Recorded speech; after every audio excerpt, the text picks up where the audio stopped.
because it would be a space of exploration of great literature with a group of committed readers. I mean, it sounds in origin like a book group, like a reading group. Does, I mean, that is what it is. What's the difference? It's more rigorous.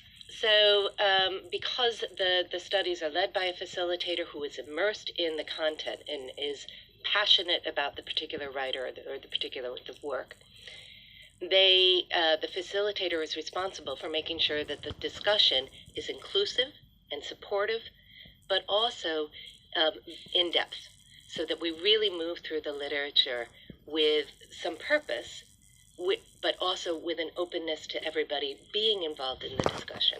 You're a trained therapist, but that's not, in fact, it's explicitly what the Literary Salon is not about. But you presumably find that people do use slow reading, or they do use these works as a way of dealing with things that they are coping with. As everything, there is overlap, right? So my therapeutic background, in fact, many of the participants have some therapeutic background. They're trained as psychoanalysts or what have you. What we're talking about is the workings of the mind, right? And I'm thinking about this in terms of what Michael was saying, because I do believe that it is our ability to put language to our agony, to our struggle, that starts to provide some healing.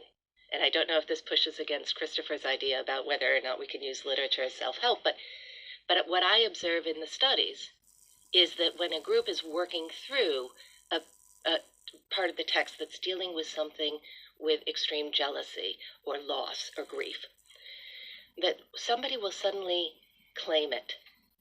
This is something I understand. This is where I have been.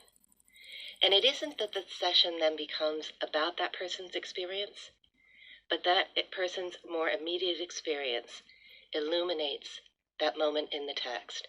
So when we're talking about Proust, many readers will struggle with the way he responds to the death of his grandmother. He doesn't respond. And someone will say, at first, he doesn't respond. Someone will say, I know that. It's too much in the moment. And suddenly, it blindsides you. And that lived experience opens up both the text and the connective fabric of the group. Kafka famously once said that we ought to read only the kind of books that wound or stab us. If the book we're reading doesn't wake us up with a blow to the head, what are we reading for? That's another notion of consolation has no part to play in that at all, but it's a very important part of literary reading, isn't it? Well, no, absolutely. We don't like to